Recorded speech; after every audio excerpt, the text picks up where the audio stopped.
Hello everyone, welcome to Shine India RK tutorial. నేను మీ ఆర్కేసా. Friends, ఈరోజు మనము గ్రామ వార్డు సచివాలయ ఉద్యోగాలకు సంబంధించినటువంటి ఒక లేటెస్ట్ అప్డేట్ అయితే చూడబోతున్నాము. సో మనకి 24వ తేదీన నియామక పత్రాలు అందచేయనున్నట్లుగా ఒక జిల్లా నుంచి అందినటువంటి ఇన్ఫర్మేషన్. సో ఈ యొక్క నియామకాలలో గత సంవత్సరంలో మిగిలినటువంటి పోస్టుల భర్తీ కూడా చేయనున్నట్లుగా మనకు తెలియజేశారు. ఓకేనా, పూర్తి వివరాలు అయితే చూద్దాము. ఎవరు కూడా మధ్యలో స్కిప్ చేయవద్దు. ఓకేనా, అన్ని జిల్లాలకు సంబంధించినటువంటి అప్డేట్స్ ఎప్పటికప్పుడు కూడా మీకు అందజేస్తూనే ఉన్నాను. ఇకపైన కూడా ఇలాంటి లేటెస్ట్ అప్డేట్స్ వస్తూనే ఉంటాయి. ఫస్ట్ టైం చూస్తున్నటువంటి అభ్యర్థులు తప్పకుండా సబ్స్క్రైబ్ చేసి పక్కన బెల్ ఐకాన్ని యాక్టివేట్ చేయండి. ఓకేనా, మీకు నా వీడియో నచ్చినట్లయితే ఒక చిన్న లైక్ చేసి సపోర్ట్ చేయండి. లేట్ చేయకుండా వివరాలకు వెళ్ళిపోదాం. సో ఫ్రెండ్స్, ఈ న్యూస్ మనకి అనంతపురం జిల్లా నుంచి రావడం జరిగింది. రేపు డిజిటల్ అసిస్టెంట్ల నియామకాలు. గ్రామ వార్డు సచివాలయాల డిజిటల్ అసిస్టెంట్ అభ్యర్థులకు ఈ నెల 24వ తేదీన నియామక ఉత్తర్వులు ఇవ్వనున్నట్లుగా డిపిఓ పార్వతి గారు ఆదివారం ఒక ప్రకటనలో తెలిపారు. 119 పోస్టులకు సంబంధించి నోటిఫికేషన్ ఇచ్చి పరీక్షలు అయితే నిర్వహించడం జరిగింది. అయితే గత రిక్రూట్మెంట్లో భర్తీ అయినటువంటి 44 మంది ఉద్యోగాలు వదిలి వెళ్ళడంతో, అంటే వాళ్ళు రిజైన్ చేయడంతో, సో వాటిని కూడా ప్రస్తుతము అర్హత గల అభ్యర్థులతో భర్తీ చేయాలని, అంటే ఎవరైతే వెరిఫికేషన్ కంప్లీట్ అయిందో సో వారికే ఈ ఉద్యోగాలు కూడా ఇవ్వాలని ప్రభుత్వం అయితే ఆదేశించింది. సో దీంతో పరీక్షల్లో ప్రతిభ చూపినటువంటి అభ్యర్థులకు 1:2 ప్రకారము సర్టిఫికెట్ల పరిశీలన చేశారు.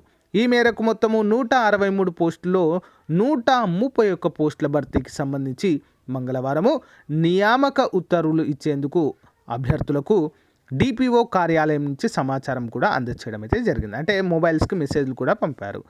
సో మరో 18 పిహెచ్సి పోస్టులకు భర్తీకి సంబంధించి ఈఎన్టీ ఆధారిత, అంటే విశాఖపట్నంకి, నెక్స్ట్ 13 స్పోర్ట్స్ కోటా పోస్టులకు సంబంధించి స్పోర్ట్స్ అథారిటీకి పంపడం అయితే జరిగింది. అంటే ఇవి పిహెచ్సి అంటే ఫిజికల్లీ హ్యాండిక్యాప్డ్ కోటాలో వారికి సర్టిఫికెట్స్ ఉంటాయి.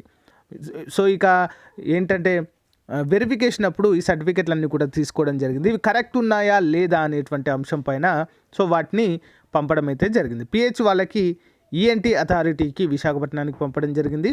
నెక్స్ట్ స్పోర్ట్స్ కోటా వారికి sports authority of state sports అథారిటీకి అయితే పంపడం అయితే జరిగింది. సో వారికి కరెక్ట్ అయినా అవి ఫేక్ ఏమైనా ఉన్నాయా అన్నీ కూడా పరిశీలించిన తర్వాత వారికి నియామక పత్రాలు అందిస్తారు.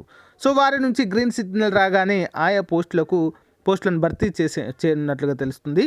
మరో పోస్టుకు సంబంధించి సర్టిఫికెట్ వెరిఫికేషన్ పెండింగ్ పెట్టి ఉన్నతాధికారులు అభిప్రాయానికి పంపారు. సో వారి నుంచి వచ్చే ఉత్తర్వుల మేరకు భర్తీ అనేది చేపట్టనున్నట్లుగా మనకైతే క్లియర్గా తెలుస్తుంది. సో ఇది అనంతపురం జిల్లాకు సంబంధించినటువంటి లేటెస్ట్ అప్డేట్. సో ఇలాగే ప్రతి జిల్లాకు సంబంధించినటువంటి అప్డేట్స్ ఎప్పటికప్పుడు కూడా తెలియజేస్తాను ఫ్రెండ్స్. ఓకేనా, సో చూస్తూనే ఉండండి మన ఛానల్ని. ఓకేనా, సో అంతేకాకుండా రానున్నటువంటి ఎస్ఐ కానిస్టేబుల్ APPSC క్యాలెండర్ ఉద్యోగాలకు సో మన ఛానల్లో చాలా క్లియర్గా క్లాస్ అయితే చెప్పడం జరుగుతుంది ఫ్రెండ్స్. ఆల్రెడీ చెప్పడం కూడా జరిగింది. Indian polity, Indian economy, Indian history, okay, తెలంగాణవి కూడా ఉన్నాయి ఫ్రెండ్స్. అన్నీ చూడండి. బిడ్ బ్యాంకులు కూడా చాలా వరకు కూడా కవర్ చేయడం జరిగింది. అన్నీ కూడా ప్లేలిస్ట్ రూపంలో ప్రొవైడ్ చేస్తాను. వాటి యొక్క లింక్, PDF లింక్ కావచ్చు, క్లాసెస్ లింక్ కావచ్చు, వీడియో డిస్క్రిప్షన్లో ఇస్తాను, లేదా మన ఛానల్లో కూడా ఒకసారి చూడండి. ఓకేనా, thank you friends. Thank you for your time. Have a nice day. By.